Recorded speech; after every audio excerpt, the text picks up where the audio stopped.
Hello dear students, welcome to Wallah and warm welcome to the very first class of our C programming, which is a very important and interesting subject, not only for the GATE but also in the academics and in any competitive exams for the placements. So this C programming language has many uses. So, I welcome you all for this wonderful session. Everybody kindly confirm my visibility and audibility please, so that we can go ahead and start the session. Everyone, whoever are watching it live, please confirm, am I visible and audible clearly or not?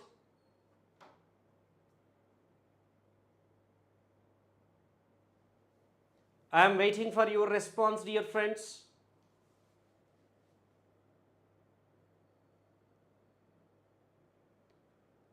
Is my audibility and visibility fine?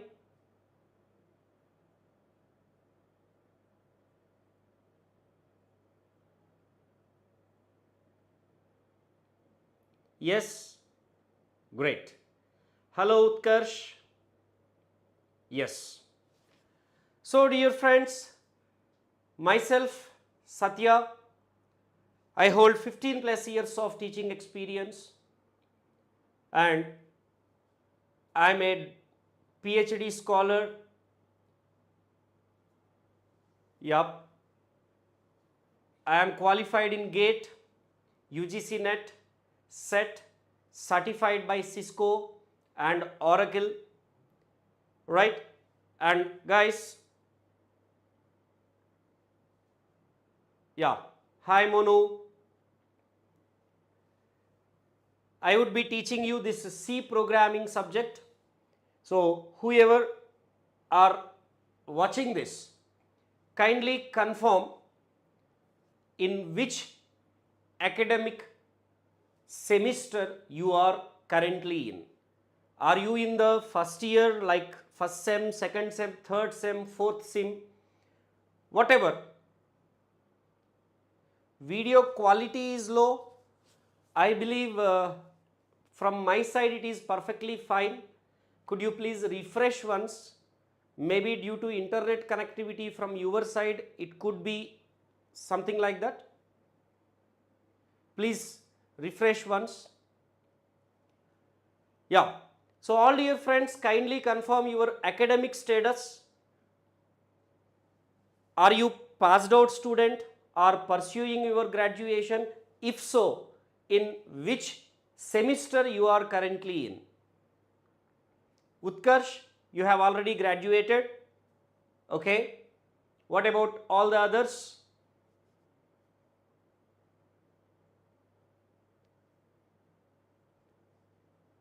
Right. Okay, Utkarsh. Monu, algorithm will be taught by our another expert faculty, Aditya Jain sir. I will be teaching C programming and data structures. And for DA aspirants, Python and data structures. Okay. All right. So guys, we are in the very first class of this C programming. Henceforth, we will be looking at the fundamentals of this computers, but as this is just fundamental by the name, don't underestimate it. Because you will be realizing in a moment, in a short moment, you will be realizing how good we are at the fundamentals. Right. So, I will be just starting the session with a small questionnaire, So, everybody please be active and be interactive in the session. Keep responding and keep asking your doubts. Okay, whatever may be the doubt that is related to our subject, please feel free to ask. Dear friends, to start with, first of all, what is a computer? Oh sir, this is a very elementary question you are asking. Okay, fine, but I want to know your perception. What do you mean by computer, dear friends? What do you mean by computer?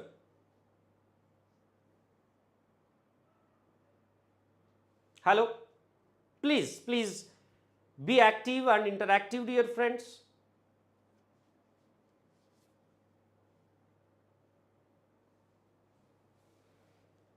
Utkarsh, Monu, 1. Computer which convert our language to the machine understandable code. Okay? Computer converts or compiler converts? Utkarsh? My question is, what is a computer? Monu, you are in 4th semester. Should I focus for gate or placement? Monu, this is a really interesting question. I have to ask you only. I have to ask the question back to you, because where you are focused at.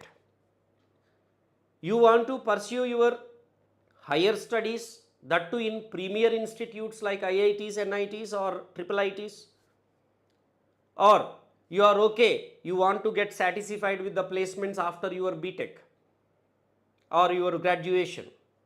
So this question you should answer, at least to yourself. Then I can actually suggest the right one. Okay? It's a machine which makes our life easy. Arjuna, okay? Come on guys, everybody please share your insights towards computer. What do you mean by computer, dear friends? What do you mean by computer?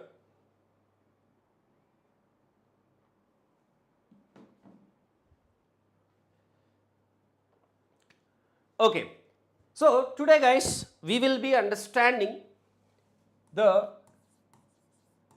computer. What does it do?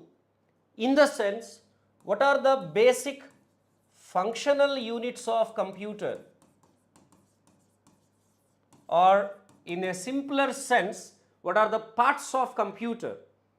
And then we will be trying to understand the types of programming languages.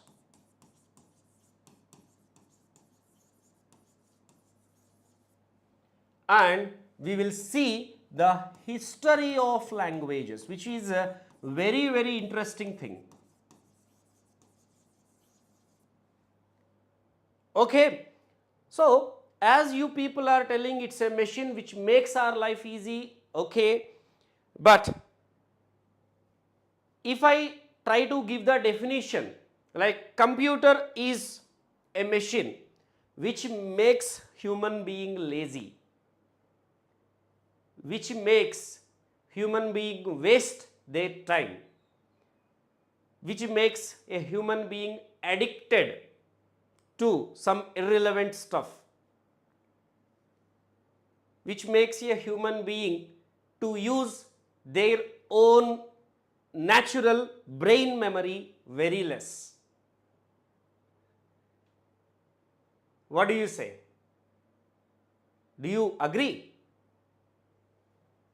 Do you people agree?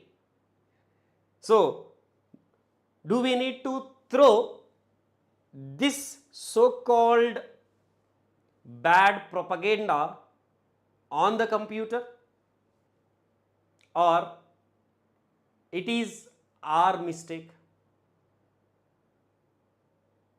See, whatever I said, which is making us lazy, which is making our brain memory to use very less, which is making us to waste the time, which is making us to get addicted to some irrelevant stuff, useless stuff, and many others, because this is what actually getting propagated around the world. But please understand, dear friends, it is not the mistake of that particular machine which is invented for the noble reason, but we are using it excessive. We are using it for unrelevant stuff. Don't you agree? Just think yourself. Computer is not making us lazy. We are being more dependent on this machine because this particular machine has many advantages. One simple live example is this live moment. I am somewhere, you are somewhere else. We people are able to communicate. I am trying to transform my knowledge. You are trying to share your insights to me. Because of this internet technology you say, but without computer, what do you do with the internet? Just understand you have internet connection, but you do not have any device to use. Then what do you do? Is it not the advantage? You are attending this session at your comfort, staying at your home, right? At your ease. Similarly, today we are able to do this kind of online payments, e-payments, maybe you name PhonePe, Paytm, Google Pay, whatever, just with our fingertip. Today most of us forgot to carry the wallets also, right? Pocket wallets also. Is it not the comfort we are actually experiencing? It is because of the technology. Computer is the first stepping stone of that. In the same way, we are doing online shopping. Whatever you want, you are placing an order, it is coming at your doorstep. Including food, including cab, including your bikes. And whatever you want, like you might be watching the live cricket today, right? How many of you are actually doing that? Honestly, you have to tell. Today I know it is semi-final match, but it is more important. It is also important for you. You can watch it later also, but however, keeping that apart, honestly, you people tell me, how many are actually simultaneously doing the both, attending this session and watching the live match? Please keep it aside, guys, if so. But yes, so you are able to watch this match live, do proper analysis, depth analysis of every player's strengths and weakness, everything. Is it not because of technology, because of computer? So if you just keep on naming like this, there are many various advantages. But on the same side, on the same note, as we are getting over dedicated to this machine, we are getting dependent on this machine, today this propaganda has come. So it is not the mistake of this machine, dear friends, it is the mistake of our usage, excessive usage. So use this wisely, because this machine deserves respect. This machine deserves a noble reason. Because many great people sacrificed their life, they have kept their blood and sweat to introduce this machine, dear friends. So whenever you are using it, please use it consciously. Try to use this for a good reason. Okay, fine. So moving on. However, sir, what to do with all this? Are you trying to motivate us? Is this a GAN session? No. Just let us move into that. So keeping all these things apart, if we want to define computer in our subject terminology, as you people are telling, definitely it is acceptable definition. I will give you two acceptable definitions along with your definitions too. One is computer, which is a machine. Of course. And what it do? It accepts, a machine which accepts the input. Okay. Then what it do? Process such input. And else what else it do? stores and produces output. Produces output. So if you look at the major work of the computer, that major work include these four activities: taking the input, processing it, storing and giving the output.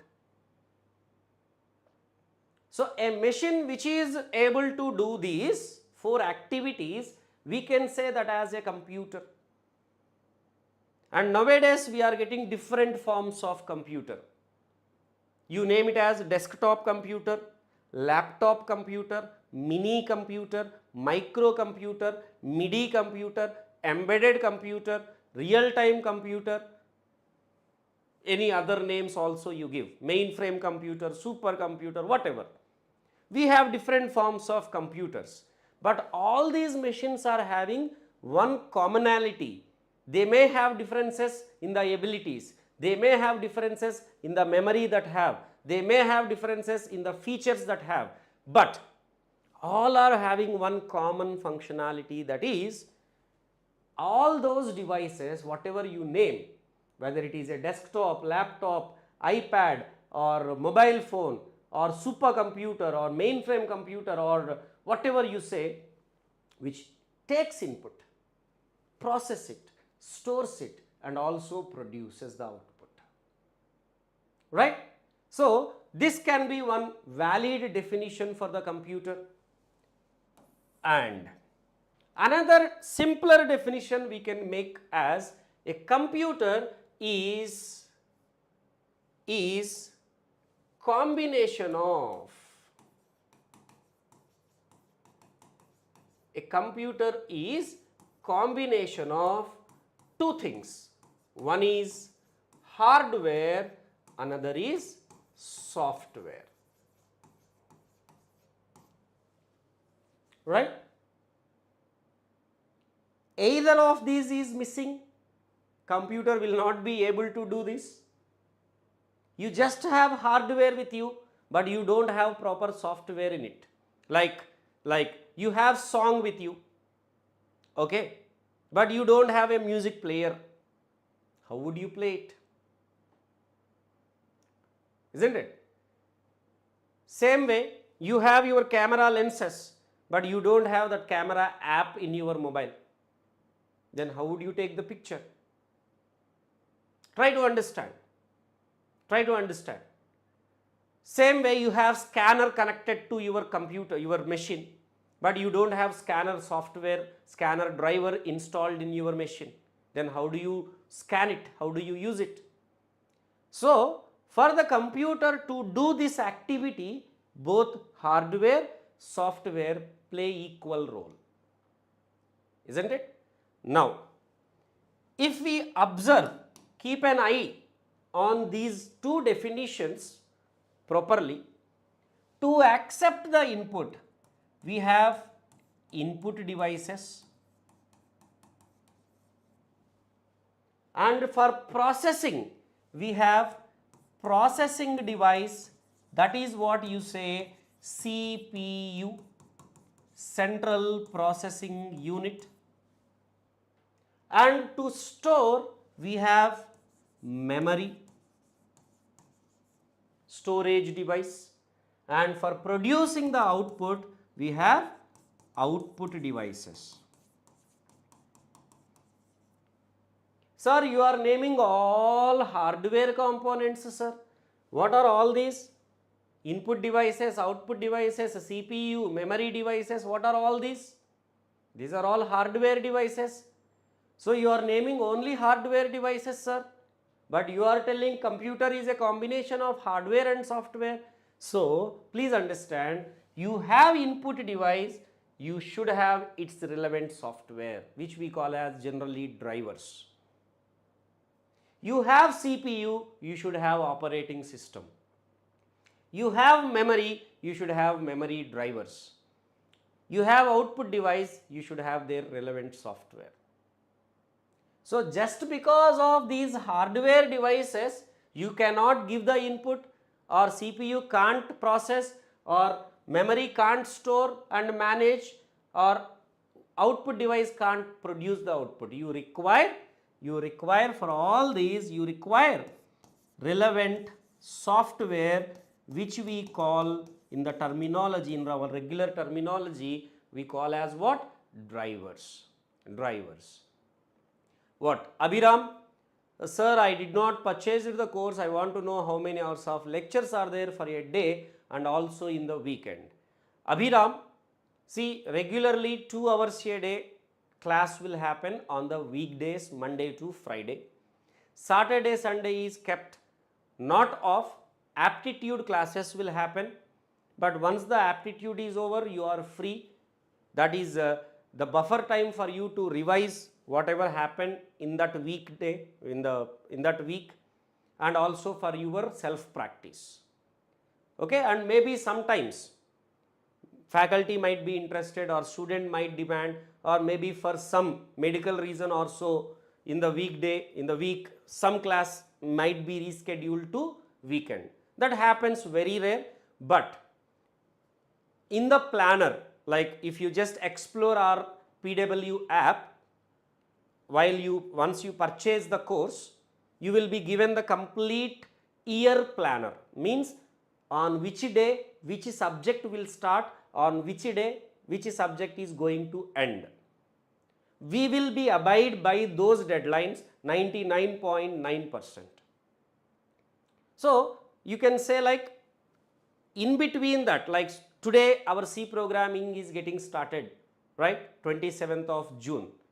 Let us suppose, I do not remember the end date, let us suppose on 25th July it is getting completed. That is what mentioned in the planner.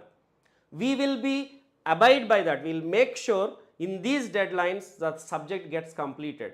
Maybe for some reason I might not be able to take 1 or 2 classes in some day, let us say, but it is my responsibility to take extra class for you and complete the syllabus at gate level and make you practice the all required gate questions and all by the mentioned end date. So that is what will happen for sure, and along with that you will be getting many more additional benefits, like every day you will have class notes and you will have practice sheets, weekly you will have tests. So there are many benefits, doubts resolution and all. Okay, so regularly 2 hours a day class will happen, sometimes maybe 4 hours, but maximum 2 hours a day. Yes, hope you got my point. Hi, SURE, sure. I don't know your name. How are you? I am good. Abhiram, when will be the all syllabus will complete, November or December? I believe by November. However, we have taken a orientation session, dear friends, yesterday. It would be available on our YouTube channel. There we have mentioned every subject deadlines. So you can actually go through. Maximum by November end, maybe by December first week, the syllabus gets completed. Okay.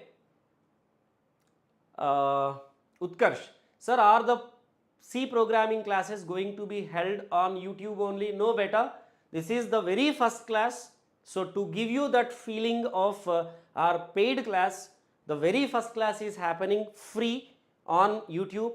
From tomorrow onwards, it would be available. You will be able to attend these classes through only our PW app, only by purchasing it. Okay. Right. So let us again get back to the work. Arjuna, it is available on our 𝐂𝐴𝐻 channel. Just you can explore. 𝐂𝐴𝐻 CS is what the channel. There you will find orientation session. 𝐂𝐴𝐻 CS you type in the YouTube, you will get our channel. There in the very first few videos you will find that. Fine. Yes guys. So Along with these hardware components, supporting software is required, then you will be able to do these activities, right? So now if you look at this part, hardware means what I am telling, that includes input devices, output devices, memory, CPU, along with some other peripherals. Sir, what else? What else? In the computer only these devices will be there, no? You are writing some other peripherals. Dear friends, some other peripherals when I mention, that includes motherboard, that includes SMPS, like maybe AC to DC kind of some switching mode power supply, we call it as, that is there. And similarly we will have some graphics card, AGP card you say, graphics card, PCI card, game card. Like this we do have some extra devices that support system functionality, computer functionality. So we can put them under this category. Along with these devices we do have some additional hardware devices, right? So now guys, quickly I'll list out some devices. Quickly you keep telling me whether it is a input device or output device or memory device, what, okay? So suppose if I list keyboard. Oh, come on sir, who don't know that? Keyboard is what? Input device, undoubtedly. Mouse, input device, okay, okay. Printer, printer is what? Output device, because through printer you will be getting output from the machine. Monitor or display device, you call it as monitor or display device. This is also output device, okay. I am writing with this light pen, I am giving input, right? So it is input device. Light pad,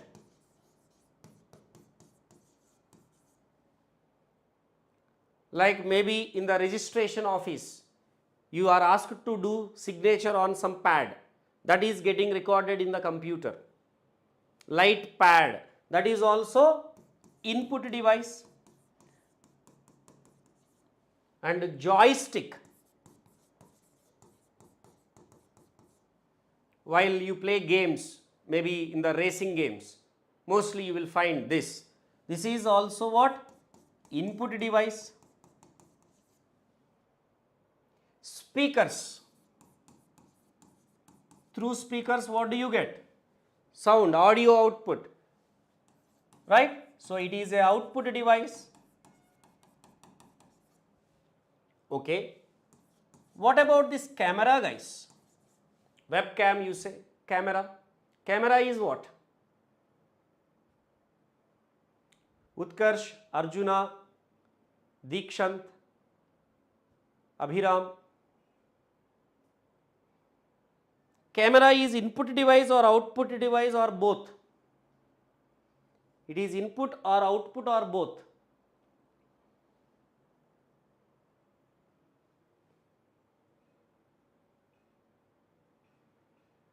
Both. Wow.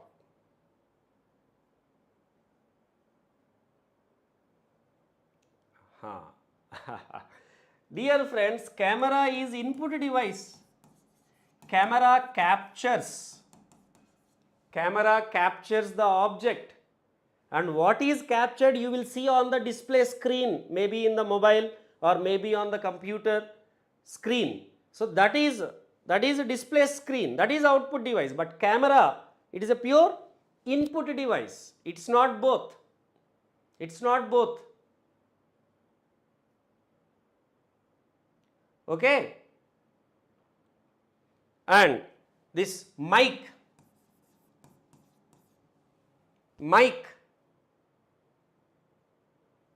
or receiver, you say, what is it? Input device.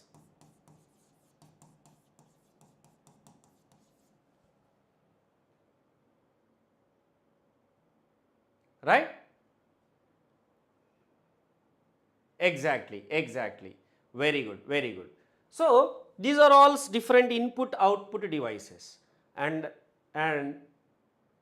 please understand, for all these devices there is a respective software.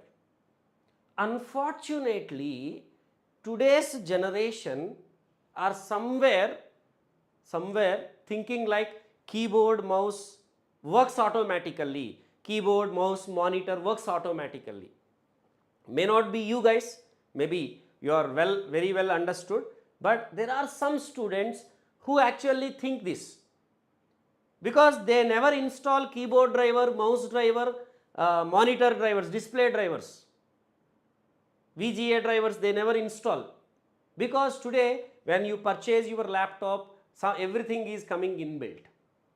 In one way actually it is some unfortunate thing, but remember, keyboard has its own drivers, means software, mouse, printer, monitor, light pen, light pad, speaker, camera, mic, everything has their own supporting software. Alone hardware is useless, alone software is useless. Both together will do any activity in the computer. Okay? Chalo. Now, what is this CPU? Central Processing Unit.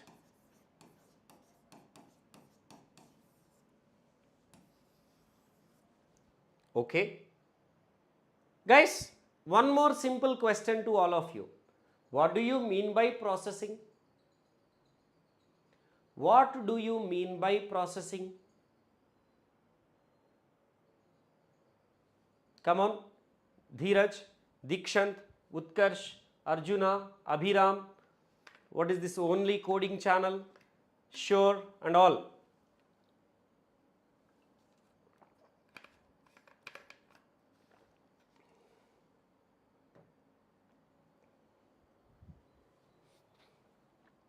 What do you mean by processing?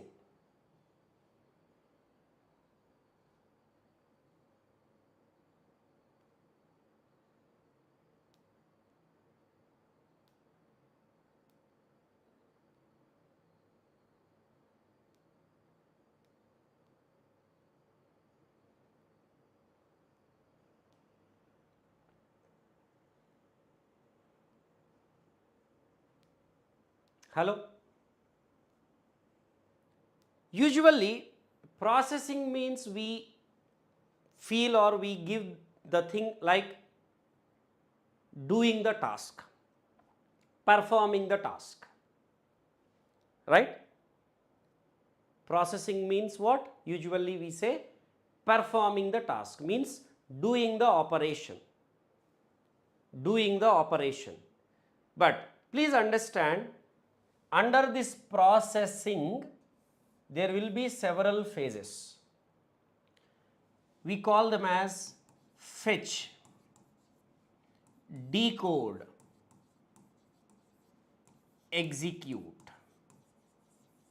If I need to name in crisp form, processing include these three: fetch, decode, execute. Fetching means collecting all the instruction, all the data from memory. Fetching means collecting the data, instructions from memory. Who do this? CPU do this. Because if you need to do any activity, as I said, software is required, data is required. So guys, here you might be having the doubt, sir, data instruction, are they not same? Definitely not, beta. They are definitely not same. I will tell you in a moment what is the difference. Anyway, so taking the data and the instructions that are needed, that is called, we say, fetching. And decoding is what? In a simpler sense, I can tell you, decoding means nothing but planning. Decoding is nothing but planning. Means planning what? Planning the sequence to perform. Because you wanted to do something, some activity in the computer, that activity includes several operations in it. There are several checklists to be done. So in what order they have to be done? That planning is what you can say. In a simpler sense, I am telling. I am not going into COA, computer organization terminology or operating system terminology. I don't want to go there. That's why I am keeping it in a simpler words. And then performing the operation. Performing the operations. That is what you say, execution. So these three together will come under processing. Processing means these three together. It's not only execution, dear friends. Processing is not equal to execution, remember that. If so, we could have called it as a central executing unit. Why you are calling it as central processing unit particularly? Think once. Processing and execution are not exactly same. Execution is one of the phases of processing. Hope this is clear? Hope this is clear? Now, okay, fine. So to do these things, what is in the CPU? Suppose if I take this as my CPU, what will be in the CPU? Inside the CPU there are three major components: ALU, CU, I know what do you people say, MU, but it should be register unit. It should be what? Register unit. So forget the term memory unit. Just remember the term register unit. Arithmetic and logical unit, control unit, register unit. In this register unit, you will have several set of registers. What are all those you will learn in the other subject? Just for your idea, just to recall, I will name some registers like program counter, instruction register, address register, data register, temporary register, stack pointer, base register, index register, like this, and several general purpose registers. Like this, you have several registers inside the CPU. So in this, whose task is what? If you look at arithmetic and logical unit, this is to perform each and every operation. Anything and everything, we can say it is done by ALU. When ALU do everything, then why you have CU? See, ALU know how to do any activity. Okay, for you to understand, I am telling you, ALU know how to do,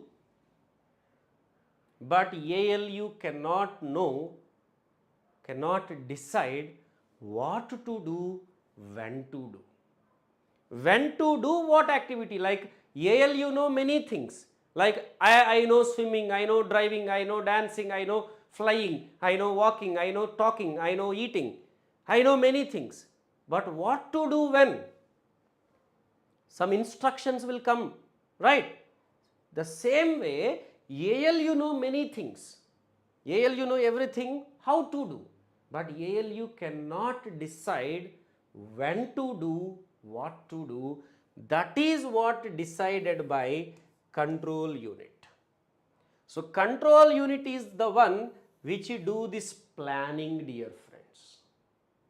So control unit decide the sequence of operations.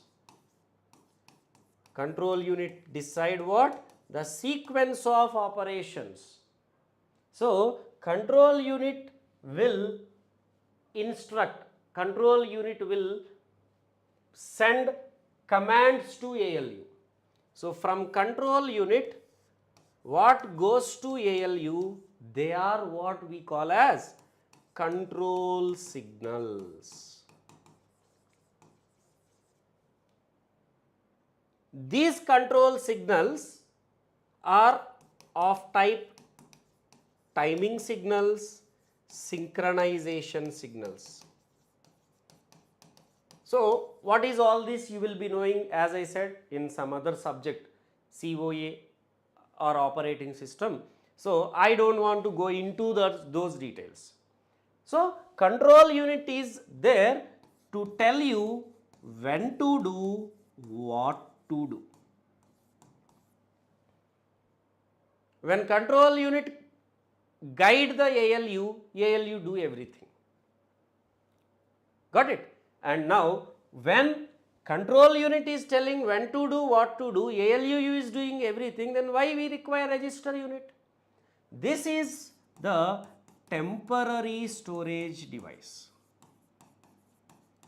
While doing the operations, we will get several intermediate results, no? Like when I ask you what is 27 into 19, directly we don't do, right? First you take 9, multiply with 7 and 2, then multiply 1 with 27, you will add those two results.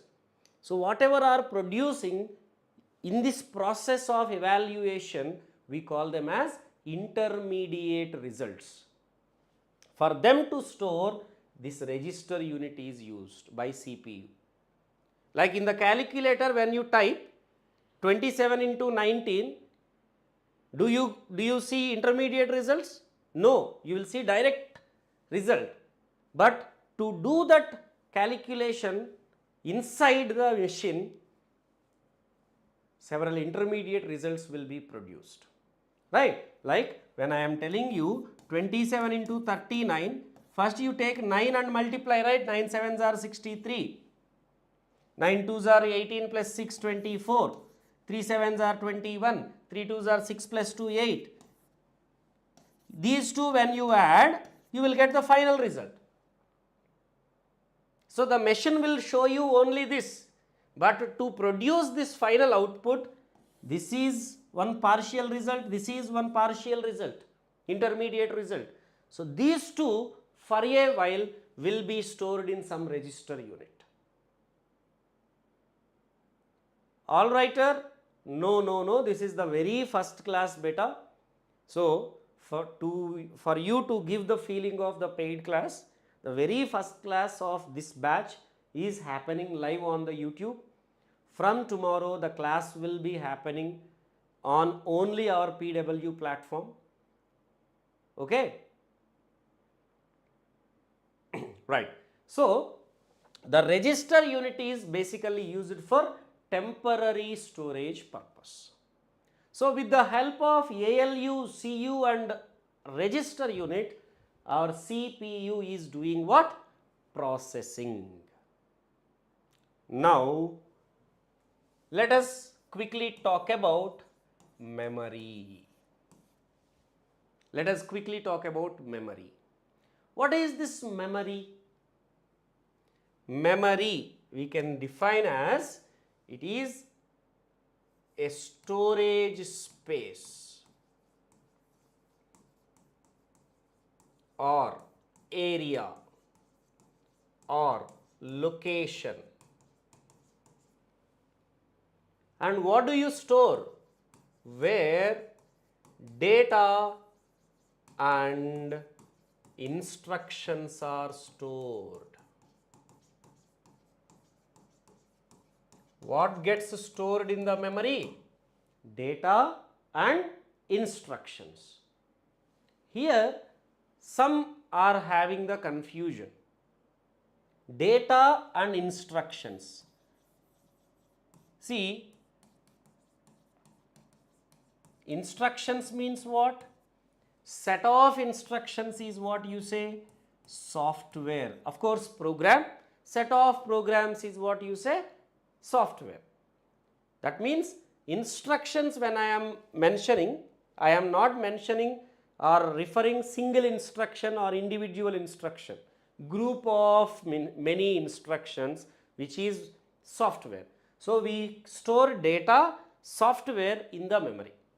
For example, if I take song as my data, its music player is what? Software for it. If I take my document as the data, MS Word is a software. If I take image, that is data, to open the image, some picture viewer or paint or some software is what required. Similarly, if I take some movie or video file, we require video player.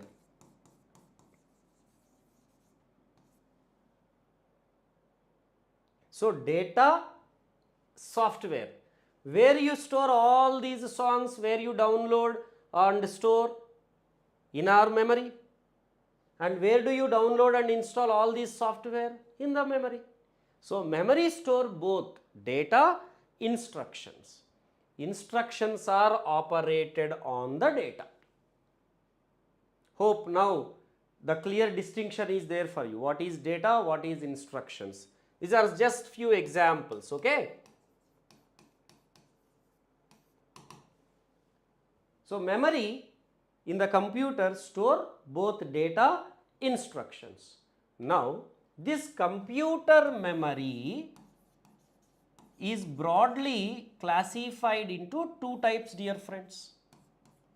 Computer memory, we can say, it is broadly classified into two types. What are they?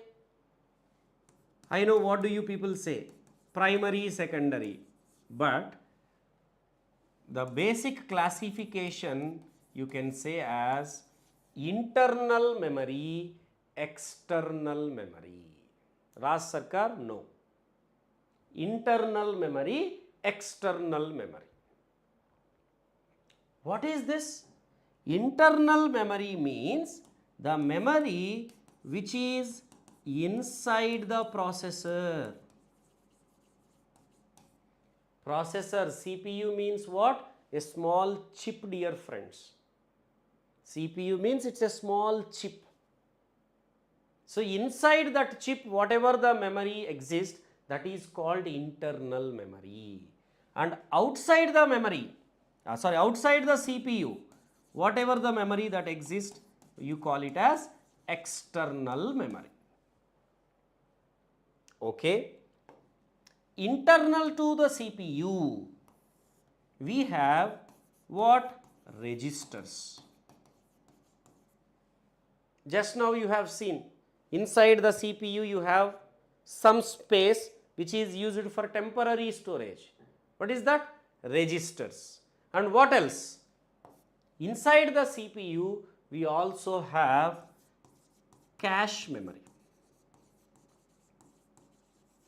Cache memory. and outside the CPU, external memory, is what you can see as cache memory, primary memory, and secondary memory,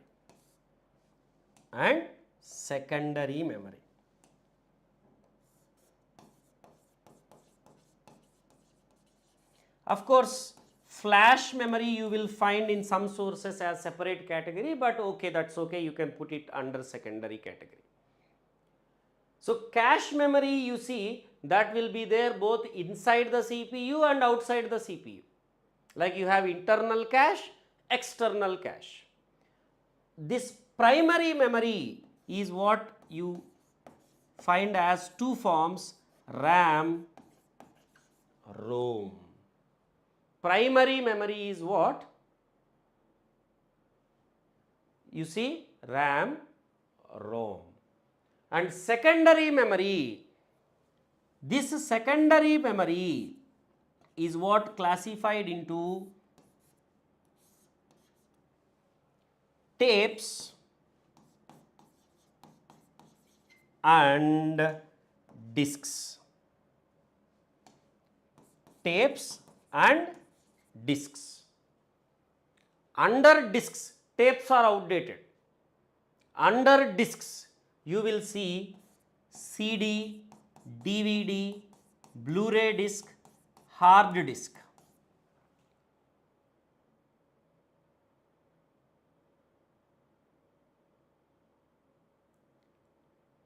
See, so these are different forms of memory we have in the computer system.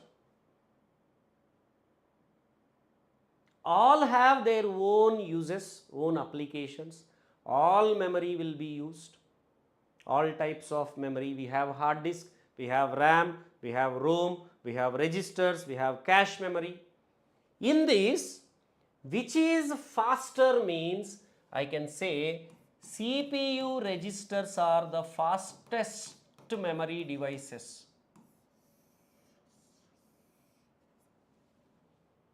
Then cache memory.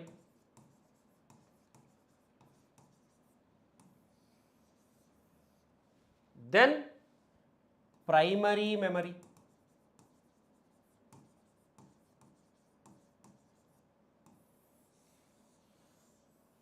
And then secondary memory.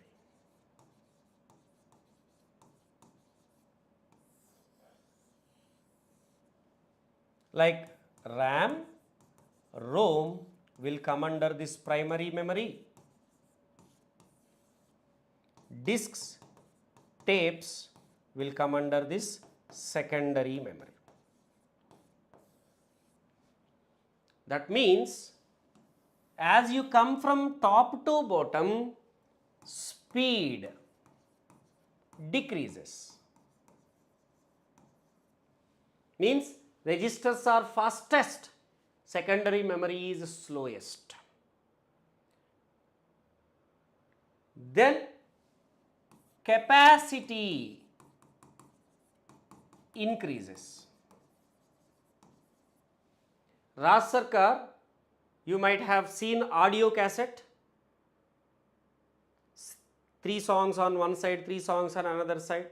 That is a sequentially accessible device. Tape means directly you can't play 5th song or 1st song, then 3rd song like that, right?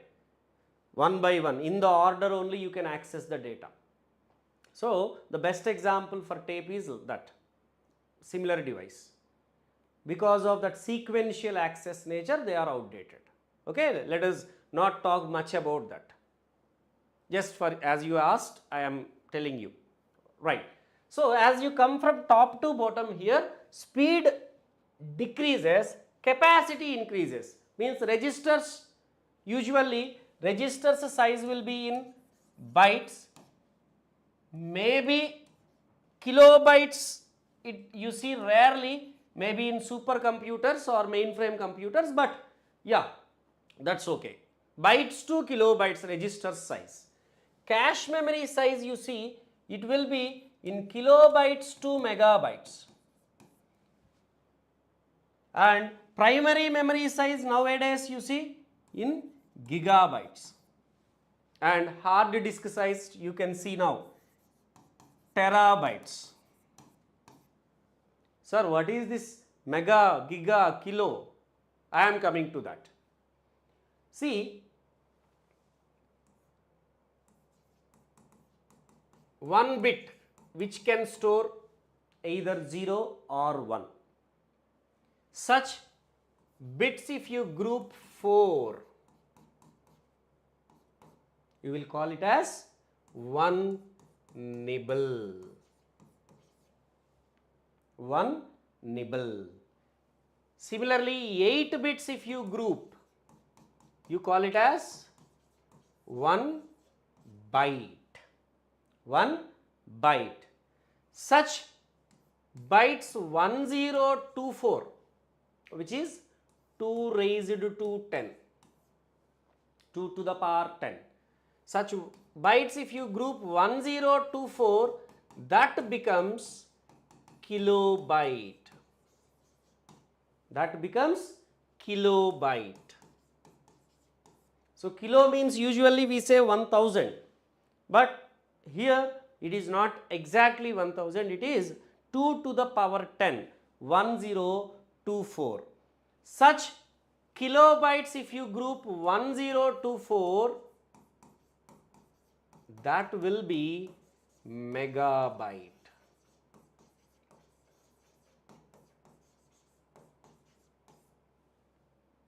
Such megabytes if you group 1024, that would be gigabyte. That would be gigabyte.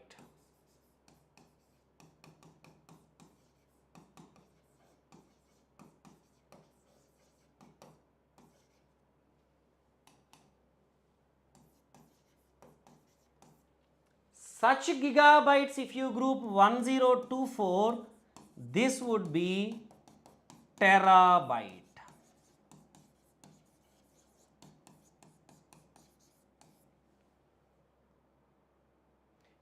Till this at least you should know, everybody, till this you should know,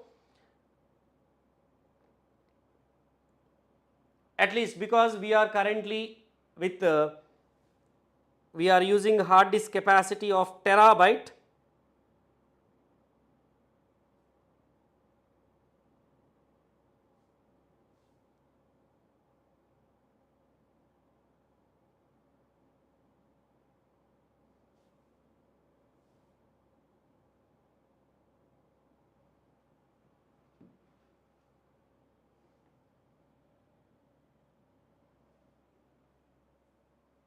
But it is not the end.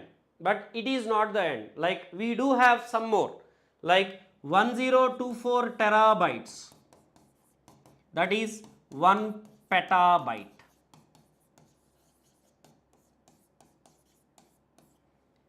1024 petabytes. That is 1 exabyte.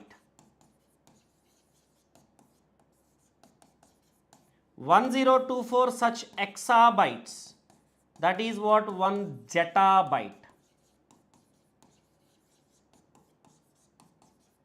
1024 such zettabytes, that is 1 yottabyte.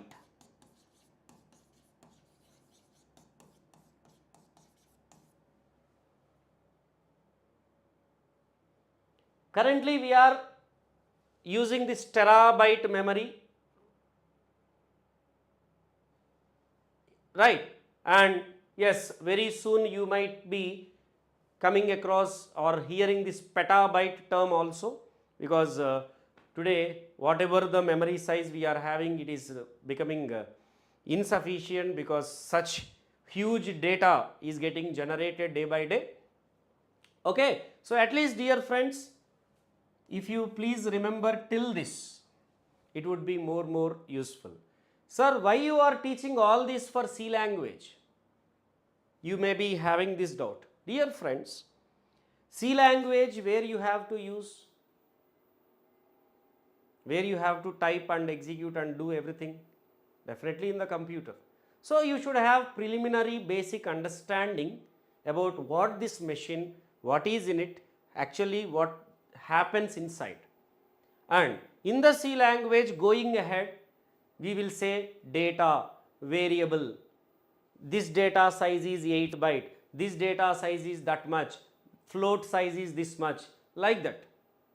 So you should know this terminology, okay, so that your understanding will be more better. Clear? Am I clear, dear friends?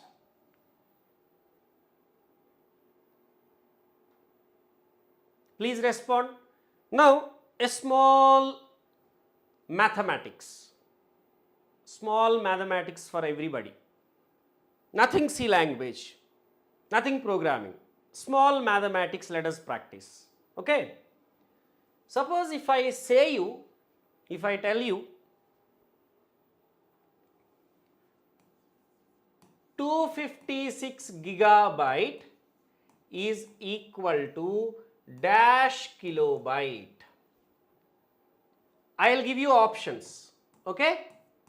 I will give you options. Tell me, which is 2 to the power 38, 2 to the power 28, 2 to the power 35, 2 to the power 48. What would be your answer?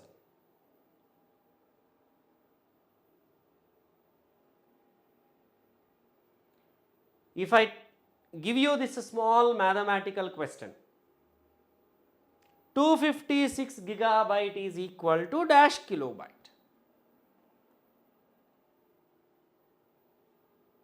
Just we solve a couple of questions and we move on, okay?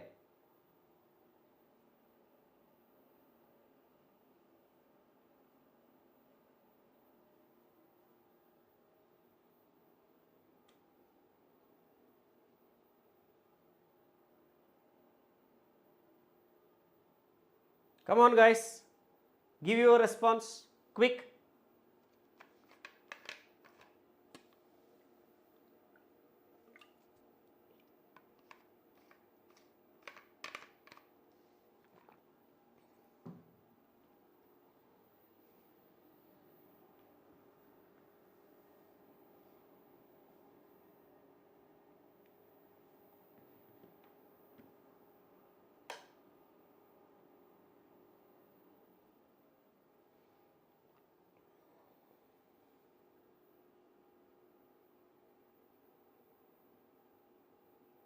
Option B, yeah.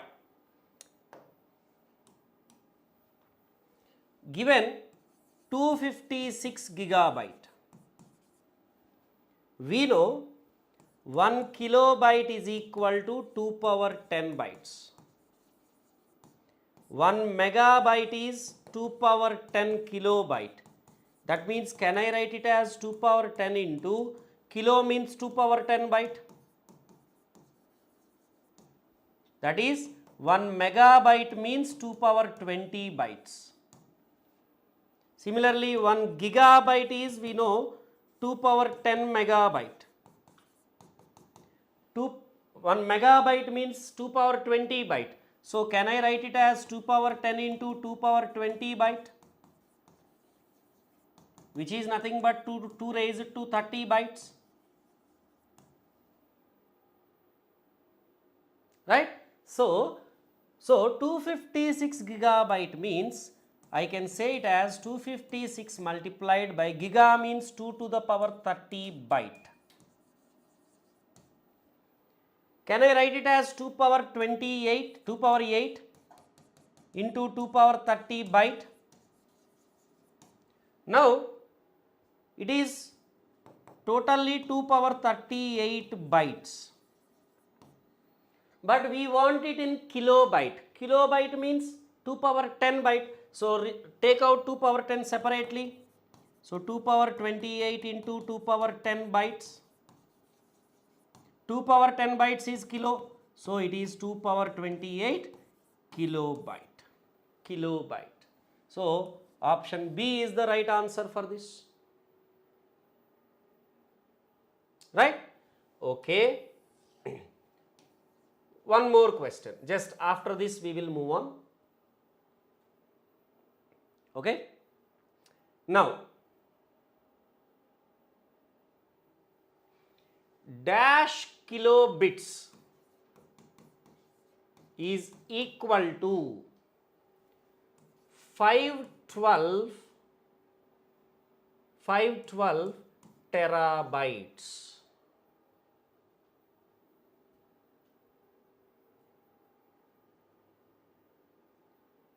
Dash kilobits is equal to 512 terabytes.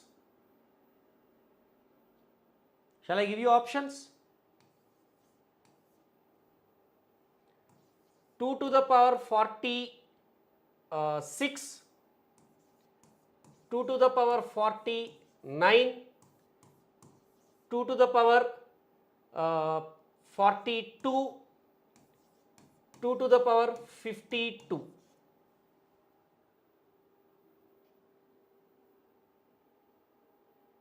Dash kilobits is equal to 512 terabytes.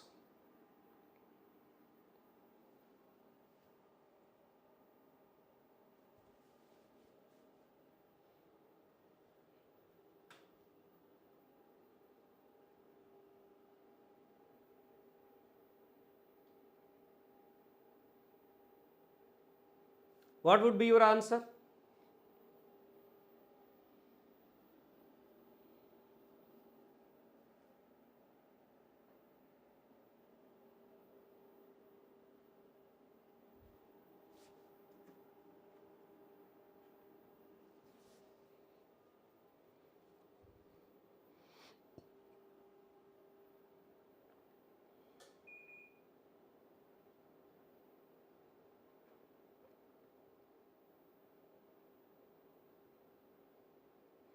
Two to the power 49. Okay.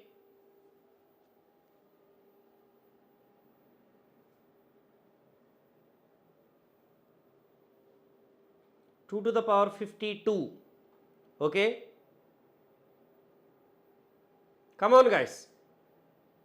Be active, be interactive. Right or wrong, that is secondary. Try doing it and give your response.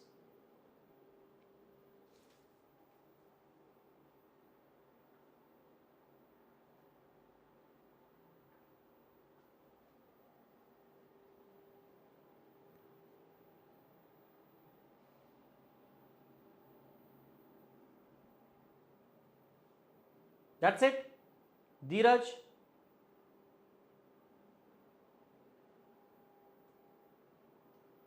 Others.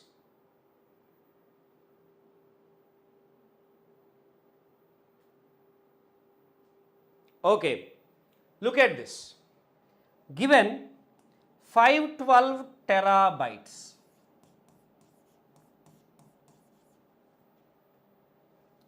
Five 12 means 2 to the power 9. Tera is 2 to the power 40 bytes.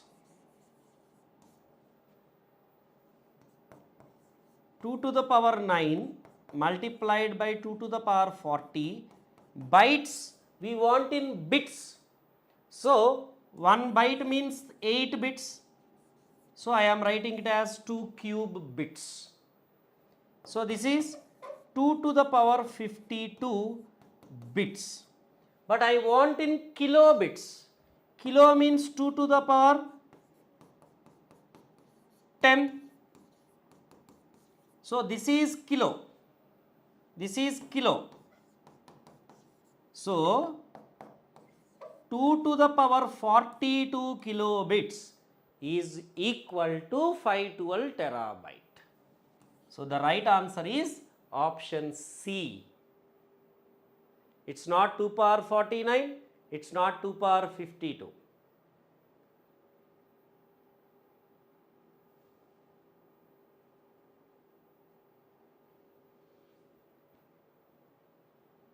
Understood? Am I clear? Everyone? Am I clear?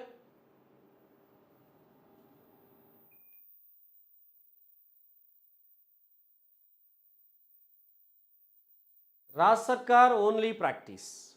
Only practice. First understand this chart, then take your own numbers and try to practice. Okay? Okay, great. Karan, I am not getting what you want to ask. CS test series video? What? Soin means what? Okay. Now,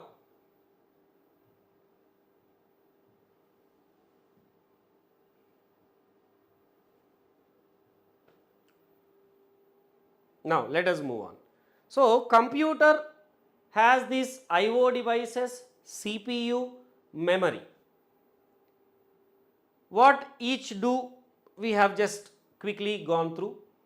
Now guys, computer, which is a machine, we all know, it cannot understand our language. Computer require a specific language. What is the basic purpose of language, by the way? Communication, no? Communication, isn't it? Yeah, test series video solution will be available, Karan. Definitely available.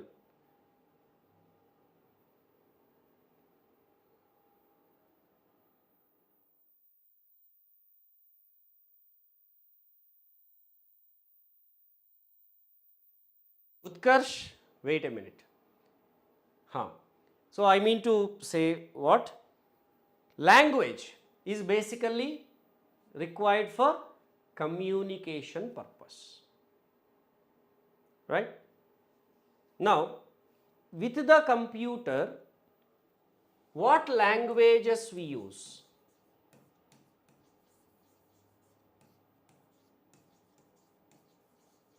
So, if we keep those computer languages as now our subtopic, these are basically classified into two types, dear friends. They are low level languages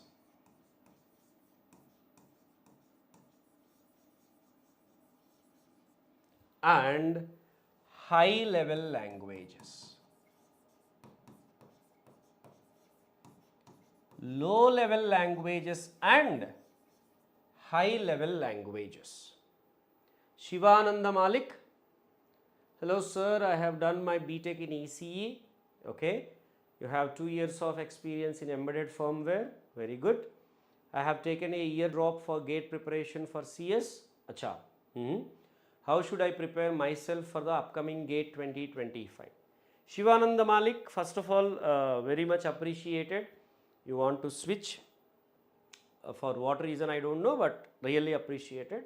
See, being ECE background student, first of all, engineering, mathematics, aptitude, whatever is there, common part for CS, ECE, that you are already aware of, or at least you are maybe having the idea. And as you are from ECE, digital logic, computer organization architecture, these are also related to you, right? So, engineering maths, apti part and digital logic, COA, which is actually common, like you people and we, of course, you know more better than CS students. Okay? Now, programming, C programming in your graduation, definitely you might have learned, because C programming will be there irrespective of the branch, I am sure. So, you have some idea of that also. So, you can actually take the advantage of these which you already knew, concentrate on this. Okay. So, engineering maths, aptitude, digital logic, computer organization and architecture, C programming, only C programming. These 5, as you already have some idea, if you focus on this, you can actually get 40 plus marks. And for the remaining 60, you have to again concentrate on CS subjects, where data structures, algorithms, operating systems, you just go through the syllabus, you will find the subjects. So try to focus on, in the remaining subjects, pick 4 subjects first. In the first lab, pick 4 subjects that you feel easy, that you think like you can cope up with. Focus on them. So once you are confident of this set, confident means you should practice PYQs, you should practice some model questions from the test series and all. Once you are confident with this, then you are ready for at least 70 marks. The rest what you do is what your talent, your dedication, commitment, but this much definitely you can do in this time as you are from ECE. So focus on this whatever I said first, then about the remaining subjects let us talk later, because you can be in touch with. Okay? Chalo. Now, yeah. So guys, with the computer, if we want to communicate, why we should communicate, why we wanted to communicate? Because we want that device to do some work of us. So I have work with you. So definitely I should communicate, right? Similarly, we have work with computer. So definitely we should communicate. So for communication, definitely language is the one means.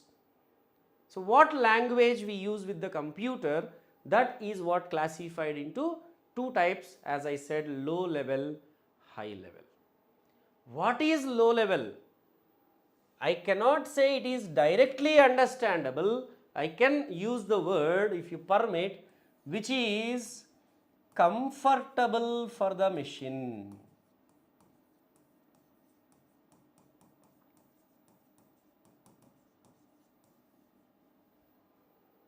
Sir, machines also have comfort or what? What you are telling, sir? I am using this word comfortable. Don't just laugh because of that.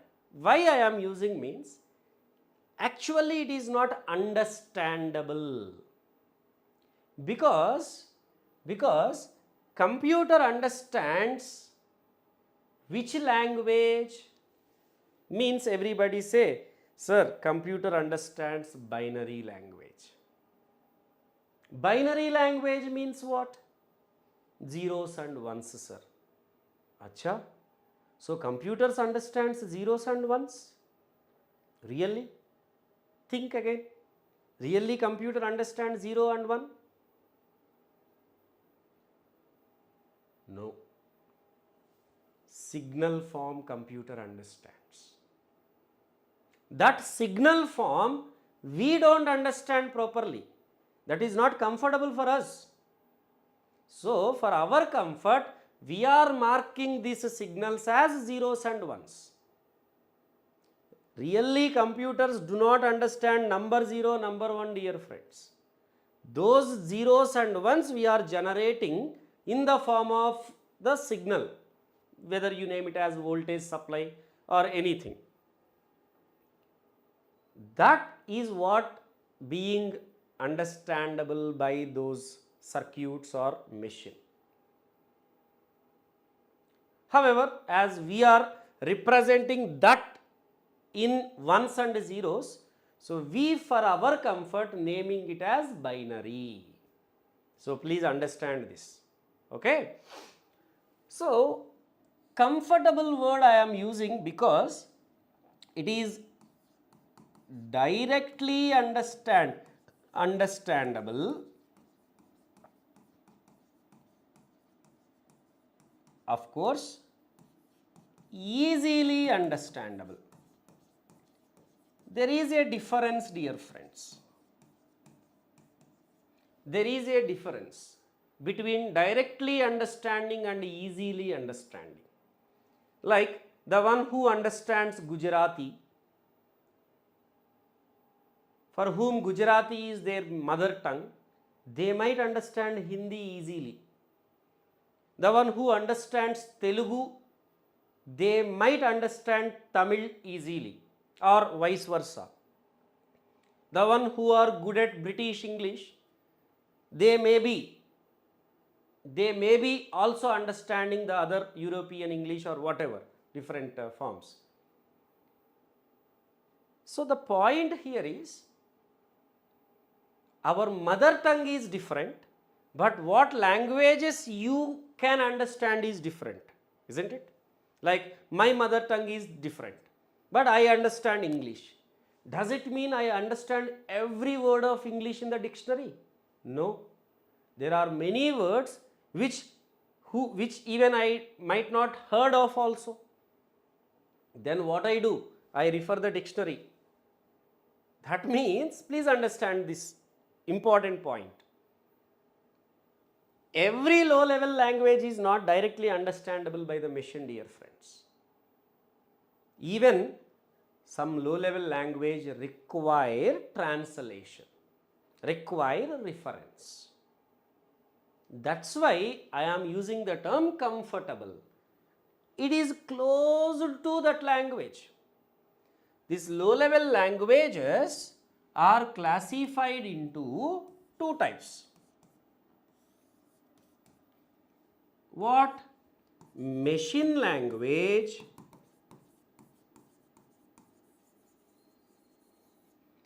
assembly language. So the point I would like to highlight here is, assembly language is not directly understandable by the machine. Who told that? If anyone tells that, that is wrong. Assembly language is not directly understandable, no, but it is also low level language.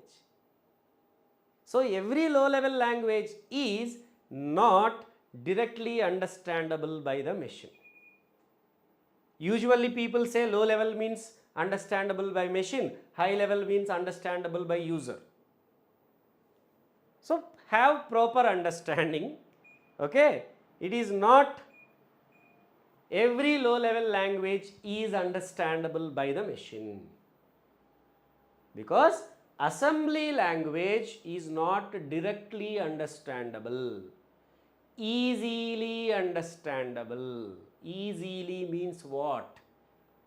Takes less time. Means this language gets translated into machine language in less time, or it is almost like machine language. Just like we see some languages are very near, like maybe Marathi, Hindi. Of course, I don't know, just taking the names. Again, don't tell, sir, you don't know these languages, why you are telling. Just I am thinking like maybe some Marathi and Hindi may be similar, Telugu and Tamil may be similar, some words at least. So we take less time to understand that language. Same way, this language translation takes less time, but it is also getting translated. Okay, that's why I am putting this term comfortable, not understandable. So machine language is directly understandable, assembly language is easily understandable. Okay, now machine language is also known as binary language. The reason I have just mentioned. For our comfort, we have given this nickname for it. Assembly language is also called symbolic language, because in this language, what to do, such operations we will mention with symbolic codes. We call them as opcodes or mnemonics, like add, sub, halt, jump, interrupt. Like this, we use some symbolic codes to represent the operation. So, assembly language is called symbolic language, while machine language is also known as binary language. Okay? Now, high level language, which is understandable or comfortable. I prefer the term comfortable because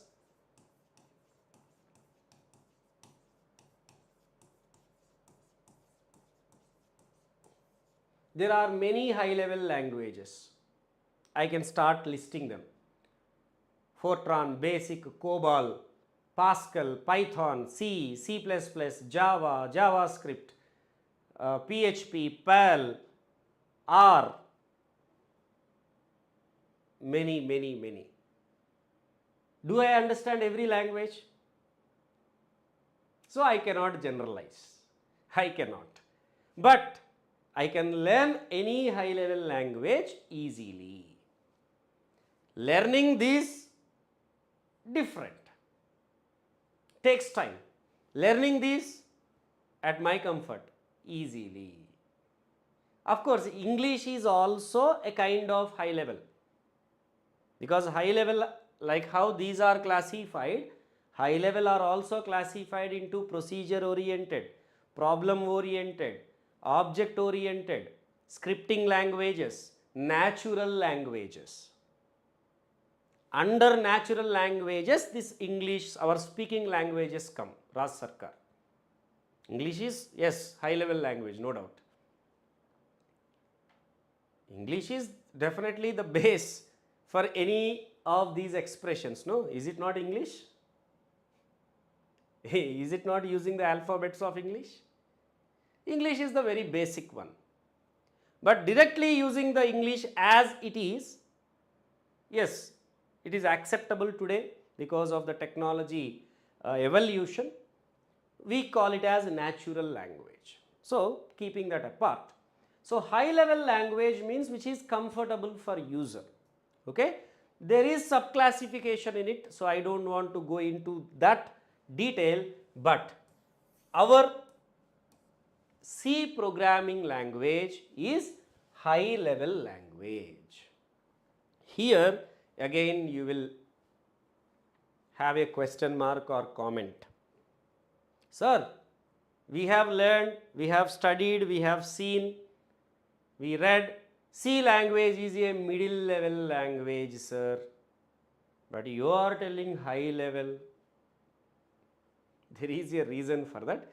C is a high level language undoubtedly, okay, 2000% it is high level language only. Why it is called as middle level language, we will know in the further class, next class. But next class you have to come to our PW platform, not on the YouTube, you will be able to attend. Okay, enroll guys, let us crack the GATE exam very easily, because PW you are seeing is building a strong team, all expert faculty, experienced faculty with you.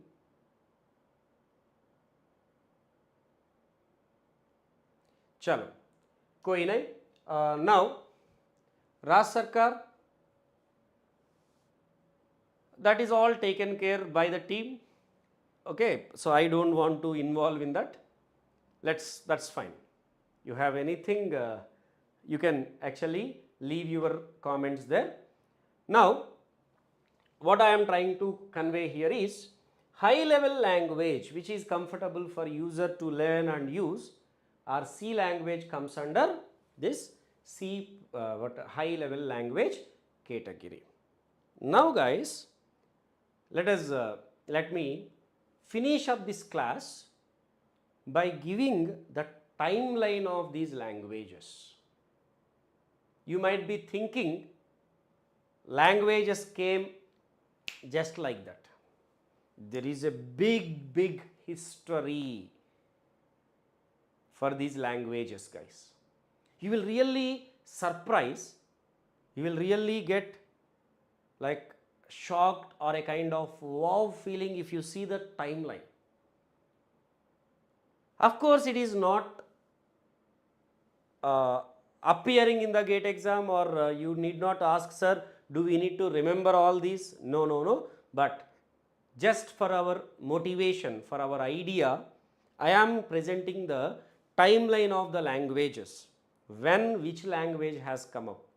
So then at least you realize how many people's sacrifice is behind this technology, behind this computer, behind this just fingertip access. So look at this, guys. 1843, the first machine algorithm has been given by Ada Lovelace. So for long time we were using the people were using that room size machine with this push and pop, pulling and pushing vacuum tubes, transistors, all those integrated circuits, slowly algorithms. Many years, you see, almost for 100 years. In 1940s, we have got this algorithmic version. Exactly, you can't say it as a language, it's an algorithmic version called Planck. That is given by Konrad Zuse. Then we got this Turing machine. You know, compilers and all, those who are aware of these terms, you will be knowing. So this Turing machine came in 1943. Actually, this is what I can say the biggest turning point for the technology, because without this there is no question of translator, there is no question of further languages, right? So like Alan Turing, we have to actually remember he is one of the great contributor for our technology, for the evolution. Then assembly language, this term coined in 1949. See the history behind this. Again I am telling you, need not to remember this, but at least know. It deserve, right? It deserve at least our 5 minutes of time to know. They have spent their whole life, these people, for us. Because of them today we are enjoying all the comforts. So they definitely deserve a small token of respect, small time, right? So that's why in every of my programming class I list this, though it is not relevant for the GATE exam, because I feel it as my responsibility. I feel I owe to them, because we are currently enjoying these comforts because of those people. So I feel it as my responsibility, guys. So quickly, if you see, so assembly language in 1949 by William Smith, and then 1952, you see, from there onwards it started as a flood, the language evolution after the translator. Up to that the evolution was very slow. Once this Turing machine has came up with the idea, then everybody started using their brain, contributing for this evolution. So autocode, Fortran, Algol, Lisp, you can see the names of them who has taken up, who has invented this. Algol, Lisp, COBOL, BASIC, Pascal, Smalltalk, C, SQL. So our C language came in 1972 by Dennis Ritchie.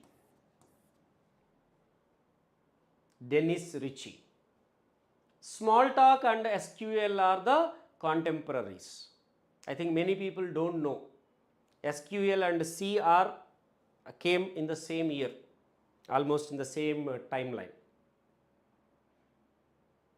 Okay, and yeah, in 1980s we got ADA. 83 you got CPP Objective C. 87 Perl. 90 Haskell.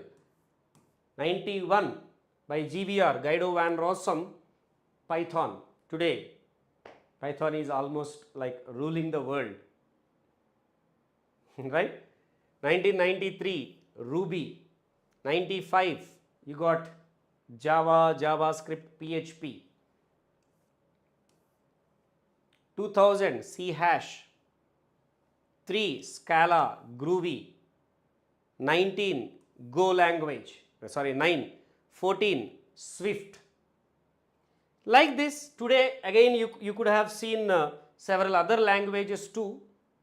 Of course, till 2014 only I have mentioned. There are some other languages still counting because it goes on. So the point here I would like to again keep in front of you as a conclusion note is, we got these languages out of many people's effort, many people's hard work, many people's many sacrifices. So this technology, these languages, this evolution, this computer require damn respect. Before you use that device, just recall this once for a second.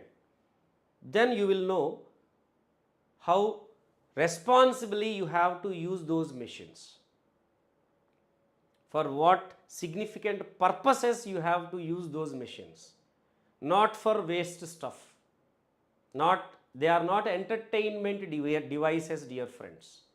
Unfortunately today, young generation is treating them as entertainment machines.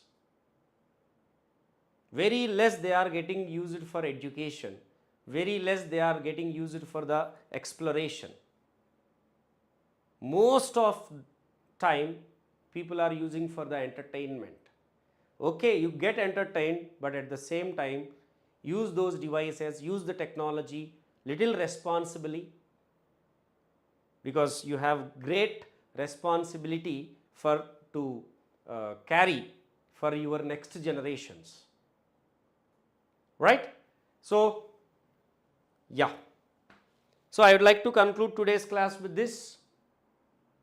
So guys, today we have discussed about this computer, means what are the basic functional units of computer. There are I/O devices, CPU, memory. What are different forms of memory? What CPU does? Inside the CPU, what are there? We have seen. Same way, we have understood the memory size measured in bits and bytes, and we have got that bits bytes chart.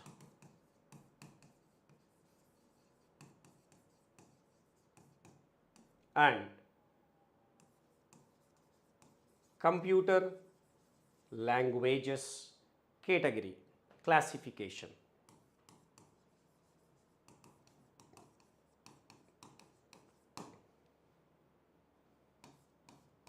We will switch to C programming language from this, from the next class, that is from tomorrow. So guys, hopefully I'll see you all on our PW platform in the paid class, in our batch. I'll be waiting for you. Let us meet there. Thank you so much for your patient, active presence in the class. I really appreciate. Thank you so much, dear friends. See you in the next session. Till then, have a great time. Take care. Good night, everybody. Jai Hind.